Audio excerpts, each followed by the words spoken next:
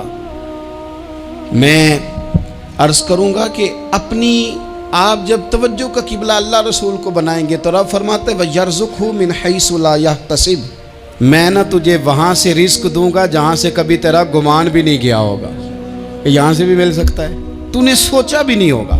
بخاری شریف میں حدیث ہے، حضرت جابر ابن عبداللہ فرماتے ہیں نبی پاک صلی اللہ علیہ وسلم نے 300 لوگوں کا ایک لشکر روانہ کیا کسی مہم کے لیے، کسی جہاد کے لیے۔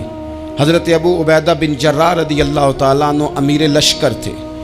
فرماتے ہیں غربت اتنی زیادہ تھی، بھوک اتنی زیادہ تھی کہ ایک ایک کھجور دن میں ایک وقت کھانے کو ملتی تھی، اور کچھ دن ایسے آئے کہ اب کھجور بھی نہیں مل رہی۔ فرماتے ہیں اتنی زیادہ بھوک لگی مجاہدین کو، 300 بندہ پتے کھا کے گزارا ہونے لگے۔ یہ بخاری میں موجود ہے۔ آپ فرماتے ہیں کہ دریا کے کنارے ہمارا پڑاؤ تھا، ٹھہراؤ تھا، جب بھوک سے نڈھال ہو گئے نا، وَيَرْزُقْهُ مِنْ حَيْثُ لَا يَحْتَسِبُ، اللہ وہاں سے روزی دیتا ہے، گمان بھی نہیں ہوتا۔ فرماتے ہیں ایک مچھلی اللہ تعالیٰ نے دریا کے کنارے بھیجی، فرماتے ہیں وہ تھی تو مچھلی پر پہاڑ جتنی تھی۔ بخاری میں لفظ ہیں، حضرت جابر ابن عبداللہ رضی اللہ تعالیٰ عنہ فرماتے ہیں 300 آدمی 18 دن تک اس مچھلی کو کھاتے رہے، مچھلی ختم ہی نہیں ہوئی۔ مچھلیاں نہیں، مچھلی کہتے ہیں 18 دن 300 بندہ کھاتا رہا، مچھلی ختم ہی نہیں ہوئی۔ اور فرماتے ہیں کہ اس کی ہڈی نکال کے، کانٹا کہیں گے آپ اپنی زبان میں، کہتے ہیں وہ نکال کے نا تو اس کو کھڑا کیا نا جب، تو اونٹ کجاوے سمیت اس کے بیچ سے گزر جاتا تھا، 2 اس کے کانٹے جوڑے۔ فرماتے ہیں وہ اس کا گوشت ہم کھاتے تھے اور اس کی چربی بطور تیل کے ہم جسموں پہ ملتے تھے، بیماروں کو اس سے سکون آتا تھا، تندرستی شفا ہوتی تھی۔ فرماتے ہیں ہم کھایا بھی ہم نے، اور کچھ لے کے ہم مدینے بھی گئے، اور قربان جائیں نبی پاک نے بھی اس میں سے کھایا۔ ہم نے عرض کی حضور یہ معمہ کیا ہے، یہ ماجرا کیا ہے؟ تو محبوب نے فرمایا تمہارے پاس غذا نہیں تھی، رب نے تمہارے لیے بندوبست کیا ہے، اللہ نے تمہیں دیا ہے۔ مکان شروع کر لیا، ایک صاحب نے وہ مکان بنانے لگے، آپ وہ حساب لگا رہے ہیں، کہتے ہیں میرے پاس اتنے پیسے ہیں، اتنے میں نے فلانے دوست سے کہنا ہے اس نے دے دینے، اتنے فلانے رشتہ دار سے کہنا ہے اس نے دے دینے، اتنے فلانے سے کہنا ہے اس نے دے دینے۔ یہ ساری کاپی بنا کے مکان شروع کر لیا۔ جو روز کہتا تھا نا کوئی حکم ہو جاتے 10 سب سے پہلے اس کو کہا میاں پیسے چاہیے دین، وہ کہندا ہو کل ہی منڈا ٹوریا ہے، کدے تو پرسوں 10 داتے لب جانے سن۔ میں آپ کو اپنے تجربے کی بات بتا رہا ہوں۔ جن لوگوں کا خیال ہوتا ہے نا کہ آپ سٹارٹ کریں فلانا کام، ہم آپ کے ساتھ ہیں، اللہ کا ہی کوئی نظام ہے، وہ بالکل بھی نہیں ساتھ ہوتے۔ لیکن ایسا نہیں ہے کہ کوئی ساتھ نہیں ہوتا، اللہ تعالیٰ بڑے اسباب پیدا کرتا ہے، وہاں سے دیتا ہے جہاں سے گمان بھی۔ ہمارا یہ ذہن بن جاتا ہے ہم ساری اپنے حساب سے چلتے ہیں، اتنے رشتہ داروں سے، اتنے، کون آپ کے ساتھ چلے گا؟ سوال ہی نہیں پیدا ہوتا۔ یہ سارے کام چھوڑ کے سب سے پہلے 2 رکعتیں پڑھو، اپنے رب کی بارگاہ میں، رسول کائنات کی بارگاہ میں گزارشات اور استغاثے پیش کرو، وہاں سے خیر طلب کرو۔ دنیا دار کیا دیں گے، کیا دے سکتے ہیں، کیا حیثیت ہوتی ہے کسی؟ اللہ کہتا ہے وہاں سے دوں گا۔ تو جو اللہ مال دے وہ لینا چاہیے کہ رشتہ داروں کا مال دیکھنا چاہیے؟ جو اللہ دے وہ لینا چاہیے کہ سیٹھوں نوابوں کی جیبیں دیکھنی چاہیے؟ جو اللہ دے وہ قبول کرنا چاہیے یا دیکھنا چاہیے کون سا آدمی کہاں پہنچ گیا؟ چھوڑو، اپنی مٹی پہ چلنے کا سلیقہ سیکھو۔ کسی کے سنگ مرمر پہ چلو گے تو پھسل جاؤ گے، پھسل جاؤ۔ اس پر ایک اور بات عرض کر دوں، صحیح بخاری سے، مسلم سے ایک اور بات۔ کچھ چیزیں ایسی ہیں جن سے اللہ کی مدد آتی ہے، مدد ملتی ہے۔ ایک چیز ان میں سے ایسی ہے جس سے بہت مدد نازل ہوتی ہے، وہ ہے کہ جب رب آپ کو دے نا تو پھر آپ بھی اس کے رستے میں دیں، پھر مدد آتی ہے، پھر اور آتا ہے۔ بخاری مسلم میں حدیث ہے، یہ زیادہ ہی توجہ طلب امر ہے، اس پر آپ غور کریں گے۔ حضرت ابو ہریرہ فرماتے ہیں کہ نبی پاک علیہ السلام نے فرمایا ایک شخص نے بادلوں کے اندر سے آواز سنی کہ فلاں آدمی کا کھیت اور باغ خشک ہو گیا ہے، وہاں برسو اور اس کے کھیت کو سیراب کرو۔ وہ بڑا حیران ہوا کہ بادل سے آواز آ رہی۔ پھر اس نے دیکھا کہ ایک پہاڑی پر بارش ہوئی، وہ بادل وہاں برسا، پھر نالیوں سے ہوتا ہوا پانی ایک طرف چلا تو جس نے آواز سنی تھی حضور بیان کر رہے ہیں، وہ بھی پیچھے پیچھے چلا کہ پانی کدھر جا رہا ہے۔ اس نے جا کے دیکھا کہ ایک مقام پہ ایک باغ کو وہ پانی لگ رہا ہے اور ایک آدمی وہ پانی لگا رہا ہے۔ اس نے اس سے پوچھا تیرا نام کیا ہے؟ اس نے کہا کیوں؟ کہنے لگا بتا نا۔ اس نے نام بتایا تو کہنے لگا یہی تو وہ نام ہے جو میں نے بادلوں کے اندر سے سنا ہے کہ فلاں کے کھیت کو پانی دے دو۔ اس نے کہا یار تو کیا عمل کرتا ہے کہ اسپیشل تیرے لیے بارش برسے؟ یہ بخاری پڑھ رہا ہوں، سیاستہ سے حدیث عرض کر رہا ہوں۔ اس سے پوچھا تو کیا کام کرتا ہے کہ جناب اللہ تبارک و تعالیٰ کا حکم کرم آیا کہ خاص تیرے لیے پانی برسے اور تیرے کھیت کو سیراب کرے؟ تو اس نے کہا چھوٹا ذمہ دار ہوں، پر جب فصل اگتی ہے تو 3 حصے کرتا ہوں۔ ایک حصہ اپنے بال بچوں پہ، بہن بھائیوں پہ خرچ کرتا ہوں، ایک حصہ پورا، اور ایک حصہ دوبارہ کاشتکاری پہ لگاتا ہوں، اور تیسرا حصہ خالص میں نے مسکینوں، یتیموں اور غریبوں کے لیے رکھا ہوا ہے۔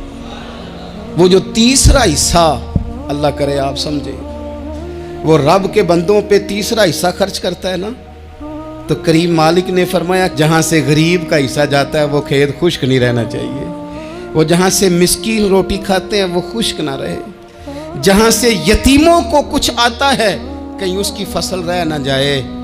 میں اور آپ بھی اگر اپنے مال میں مسکینوں، یتیموں، غریبوں کے حصے رکھ لیں گے تو فصلیں خشک نہیں رہیں گی، ان کے اندر تازگی آئے گی، نور آئے گا، کرم آئے گا، خاص کر خدا کی رحمت برسے گی۔ مدد اللہ سے چاہیں، اپنی توجہات کا مرکز رب رسول کی ذات کو بنائیں، پھر آپ محسوس کریں گے کہ بڑی جلدی اللہ تعالیٰ کی مدد آنے لگی ہے۔ کبھی آپ صرف کہہ دیں نا میرا رب میرے ساتھ ہے، اس لفظ میں اتنی طاقت ہے کہ دشمن ویسے زہر ہو جاتا ہے۔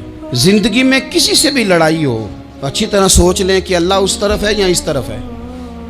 اگر آپ زیادتی پہ ہیں تو پھر رب مظلوم کی جانب ہے۔ اگر اللہ کی مدد آپ کے ساتھ ہے تو دنیا کی کوئی طاقت آپ کو گرا نہیں سکتی، اور اگر آپ مظلوم کے مقابلے میں ظالم بن کے آپ کھڑے ہو گئے ہیں اور آپ نے رویہ وہ اختیار کیا ہے کہ جس میں مدد نہیں آئے گی، تو پھر یاد رکھ لیں کہ آپ کوئی بھی ہیں، کہاں بھی ہیں، آپ کمزور ہیں۔ طاقتور تھے ابتدائے اسلام میں، ظاہری طاقت تھی کفار مکہ کے پاس، وہ ڈنڈوں سے مارتے تھے غریبوں کو، ان کے ہاتھوں میں ڈنڈے تھے، پر خدائی طاقت ان مظلوموں کے ساتھ تھی۔ صاحب زرقانی نے لکھا ہے حضرت زنیرہ رضی اللہ تعالیٰ عنہ ایک لونڈی ہیں، غریب ہیں، ماڑے دا کی کام محمد نس جانا یا رونا، غریب سادی بی بی اور لونڈی کنیزہ، ایک مشرک کی کنیزہ تھی، انہوں نے کلمہ پڑھ لیا، وہ ڈنڈوں سے مارتا، دروں سے مارتا، تکلیف دیتا۔ حضرت زنیرہ رضی اللہ تعالیٰ عنہ کو اتنا مارا، اتنا مارا۔ اب آپ ایک اور پہلو پر بھی غور کریں، مار بھی پڑ رہی ہے پر خدا ادھر ہی ہے، اللہ کی مدد ادھر ہی ہے۔ رب کہتا ہے کہ پہلے تو صبر کرنا، ان اللہ مع الصابرین، تو صبر کرے گا تو پھر رب کی معیت ملے گی، ذرا ٹھہرنا، تو تھوڑا ڈٹنا۔ ان الذین قالوا ربنا اللہ ثم استقاموا تتنزل علیہم الملائکہ، تو کہے اللہ میرا رب ہے، پھر تو پہلے ڈٹ، پہلے تو نے ڈٹنا ہے۔ ثم استقاموا، جو ڈٹ گیا، تتنزل علیہم الملائکہ، ڈٹنے والے کے لیے مدد آتی، پہلے تھوڑا ٹھہرنا پڑتا ہے، پہلے تھوڑا صبر کرنا پڑتا ہے، حوصلہ کرنا پڑتا، اس کے بعد مدد آتی۔ مار پڑ رہی ہے، مارا جا رہا ہے حضرت زنیرہ کو، ان کا مالک جو ہے ظاہری آقا وہ مار رہا ہے، یہ کنیزہ ہے، اتنا مارا اتنا مارا، ان کی بینائی چلی گئی، نظر آنا بند ہو گیا۔ ابو جہل آیا اور کہنے لگا زنیرہ دیکھا نا ہمارے بت تیری آنکھیں لے گئے، معاذ اللہ، لات و منات ہمارے بتوں نے تجھے اندھا کر دیا۔ اب ایسا نہیں ہے کہ بی بی روتی جا رہی ہے، روتی جا رہی ہے، مایوسی مایوسی، معاذ اللہ، پریشانی، غریبی بڑی ہے، پوچھنے والا کوئی نہیں، یہ باتیں نہیں۔ کیا جملے ہیں خاتون کے، کیا لفظ ہیں۔ ابو جہل نے تنزیہ کہا، معاذ اللہ، کہنے لگا دیکھا نا ہمارے بتوں نے تجھے اندھا کر دیا۔ تو جناب زنیرہ آنکھوں کی بینائی گئی ہے، رات کو گئی ہے، دکھ ابھی تازہ ہے، لیکن اللہ پہ جو توکل ہے، اپنے مالک سے جو رشتہ ہے، وہ اتنا مضبوط ہے، اتنا طاقتور ہے، اس میں اتنی گہرائی ہے کہ حضرت زنیرہ بول کے نا اتنی قوت سے بولی، اتنی طاقت سے بولی کہ پورے کفر پر لرزہ طاری ہو گیا۔ فرمانے لگی تمہارے بتوں کی کیا اوقات ہے کہ میری بینائی لے جائیں؟ یہ میری رب کی حکمت کا تقاضا ہے۔ جب تک اس نے چاہا زنیرہ دیکھتی رہی، اور جب اس نے چاہا زنیرہ کی آنکھوں کی بینائی چلی گئی، اور اگر وہ چاہے گا نا تو بینائی واپس بھی کر دے گا۔ اگر ہو ذوق یقین پیدا تو کٹ جاتی ہیں زنجیریں، اگر وہ چاہے گا تو بینائی آ بھی جائے گی۔ حضرت زنیرہ نے رات کو یہ لفظ کہے، ابو جہل اور سارے کفار ڈر کے سن کے چلے گئے۔ آپ اطمینان سے آ کے بستر پہ سوئی، جب سویرے اٹھی تو اللہ نے آنکھوں کی روشنی واپس کر دی تھی۔ آنکھوں کی اب چھڑی پکڑی ہے، بازاروں میں گھومتی ہے، کہتی ہیں بلاؤ کدھر ہے تمہارے نعت و منات، دیکھو میرے رب نے روشنی واپس کر دی۔ آ کر میرے ساتھ ادھر آ، ستمگر ہنر آزمائیں، تو تیر آزما ہم جگر آزمائیں۔ بیمار لوگوں یاد رکھو، کہہ دیا ڈاکٹر نے کہ تو بڑا بیمار ہے، تو بڑا کمزور ہے، یہ ہو گیا وہ ہو گیا، تو ڈاکٹر اپنے علم کے مطابق بات کر رہا ہے، ہوگا تو وہ جو میرا رب چاہے گا۔ کمزور ہو جانا، پریشان ہو جانا، تکلیف میں آ جانا، پتہ نہیں بات ہو گئی ہے تو جانے کیا ہو جائے گا۔ اپنی زندگی کے اندر اپنے رب سے رشتہ مضبوط کریں، رسول کائنات سے رشتہ مضبوط کریں، اللہ والوں سے رشتہ مضبوط کریں۔ حضرت زنیرہ نے پیغام دیا کہ زندگی میں جو جینا چاہتے ہیں تو وہ رب کا نام لے کے جی سکتے ہیں، جو اپنی زندگی میں خوشیاں دیکھنا چاہتے ہیں تو رسول اللہ کے نام پر خوشیاں دیکھی جا سکتی ہیں۔ توکل کی بنیاد پر بندہ خوشیاں لے سکتا ہے، اور اگر انسان میں توکل نہیں ہے تو پھر وہ اس کالے جادو سے بھی ڈر رہا ہے، وہ نیلے سے بھی ڈر رہا ہے، وہ پیلے سے بھی ڈر رہا ہے، وہ فلانے سے بھی ڈر رہا ہے، وہ میرے خلاف فلانا رشتہ دار سازش کر رہا ہے تو ڈر رہا ہے، فلانا میرے بارے میں یہ کر رہا ہے تو ڈر رہا ہے، وہ پتہ نہیں دنیا ادھر ہو جائے گی تو کیا ہو جائے گا، اٹھ باندھ کمر کیوں ڈرتا ہے، پھر دیکھ خدا کیا کرتا ہے۔ تو اس ساری گفتگو کا نچوڑ آپ کو یہ عرض کیا ہے، سب سے پہلے تو یہ کہ میدانوں میں مدد بھی اللہ کی، رزق میں مدد بھی اللہ کی، فصلیں خشک ہوں تو مدد پھر بھی اللہ کرے، تو پھر ساری مدد، اور اگر انسان بیمار ہو تو پھر بھی مدد اللہ کی۔ تو اپنے اللہ کی جانب توجہ کو بڑھائیں، آپ اللہ سے مدد کے سوالی بنیں۔ ترمذی کی ایک حدیث ہے، میں آپ کو زندگی کا تجربہ بتاتا ہوں کہ جب میں بڑا پریشان ہوتا ہوں تو یہ والی روایت کھول لیتا ہوں، مزہ دیتی ہے۔ میرے نبی پاک علیہ السلام نے فرمایا اپنے دکھ سیٹھوں نوابوں کو نہ کہنا، مالداروں کا نہ کہنا، ورنہ اللہ تمہیں کبھی غنی نہیں کرے گا۔ فرمایا اپنے دکھ اپنے رب کی بارگاہ میں عرض کرنا، جلدی کرے یا دیر سے کرے اللہ تمہیں لوگوں سے بے نیاز کر دے گا، اللہ تمہیں غنی کر دے گا۔ رات کو بیٹھو نا اس کی بارگاہ میں، اسے دکھڑے سناؤ، چھوٹی چھوٹی باتیں۔ حضور نے فرمایا نمک بھی مانگو تو رب سے مانگو، چھوٹی چھوٹی بات سے شروع کرو نا۔ جب بندہ شروع کرتا ہے نا چھوٹی چھوٹی چیزیں تو بڑی ساری چیزیں یہ اس طرح ہوتا ہے جیسے بندہ رب سے گفتگو کر رہا ہے، مالک مجھے یہ چاہیے، مالک میں یہاں کمزور ہوں، اللہ میں یہاں پریشان ہوں۔ آپ یہ کر کے تو دیکھیں، لمبی لمبی دعائیں مانگ کے تو دیکھیں، اس کے حضور جوڑ کے تو دیکھیں، آپ دیکھیں گے راحت کتنی ہے، سکون کتنا ہے۔